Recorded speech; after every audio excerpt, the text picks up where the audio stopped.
विधानसभा की 10 सीटों पर उपचुनाव होना है। भारतीय जनता पार्टी और उसी के साथ साथ उसकी सहयोगी पार्टियां तैयारियों में लगी है।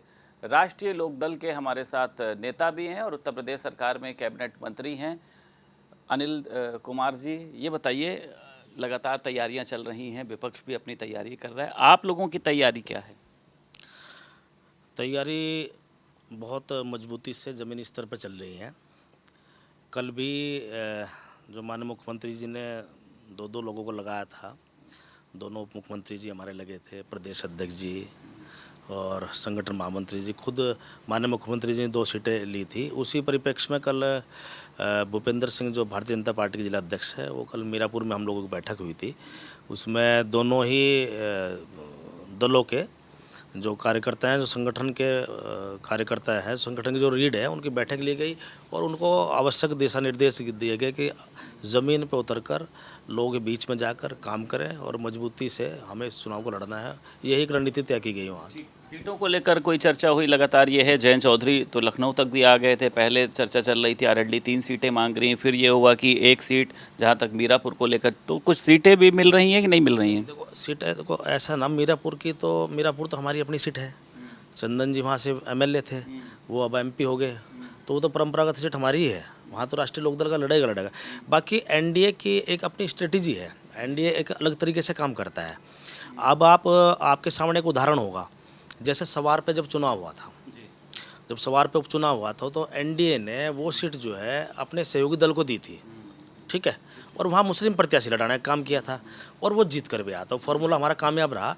तो वो एनडीए के दोनों सभी लोग जो है उसमें बैठ कर बात करेंगे। अगर कहीं आवश्यकता होगी राष्ट्रीय लोकदल के, जिनकी कहीं और आवश्यकता है जहाँ हम लोग उस सीट से जीत सकते हैं, तो वो आपस में दोनों लोग जो हैं, दोनों शीर्ष के जो हमारे नेता हैं, आदरणीय जैन जी हैं, भारतीय जनता पार्टी के जो शीर्ष नेतृत्व है, वो बैठ कर बात करेंगे।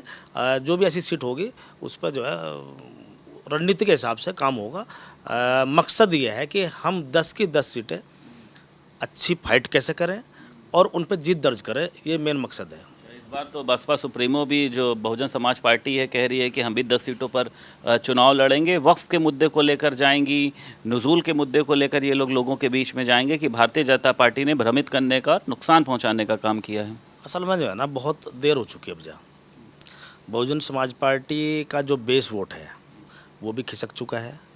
और ठीक है, बहन जी अब बैठकें कर रही हैं और चुनाव से पहले, जब भी कोई चुनाव आता है उससे पहले बैठकें करती है, लेकिन जब प्रत्याशी जब ज़मीन पर उतरते हैं तो उनकी साथ में प्लस वोट कोई नहीं हो पाता, तो जो बेस वोट होता है वो बेस वोट बिखर जाता है।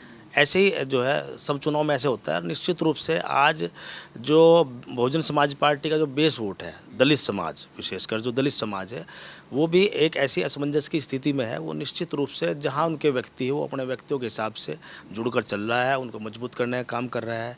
जैसे हम लोग हैं, कल को पश्चिम उत्तर प्रदेश में मीरापुर पर चुनाव होगा, गाज़ियाबाद में चुनाव होगा, तो हमारे जो समाज के लोग हैं वो निश्चित रूप से एनडीए गठबंधन को वोट करेंगे। उन्होंने 24 में भी किया, आगे भी करेंगे। बहुजन समाज पार्टी को कोई एक भी सीट मिलने वाली है? मुझे नहीं लगता। बहुजन समाज पार्टी 24 में 0 पर रही और इसमें भी 0 पर जाएगी। ठीक है। कांग्रेस ने, आपने देखा, 10 सीटों पर पर्यवेक्षक जो हैं वो नियुक्त कर दिए। हालांकि समाजवादी पार्टी से भी सीटों को लेकर कोई क्लेरिफाई नहीं हुआ है कि समाजवादी पार्टी को कितनी सीटें दे रही, जबकि वो सीट चाहती थी जहां पर 5 सीटों पर भारतीय जनता पार्टी जीती है।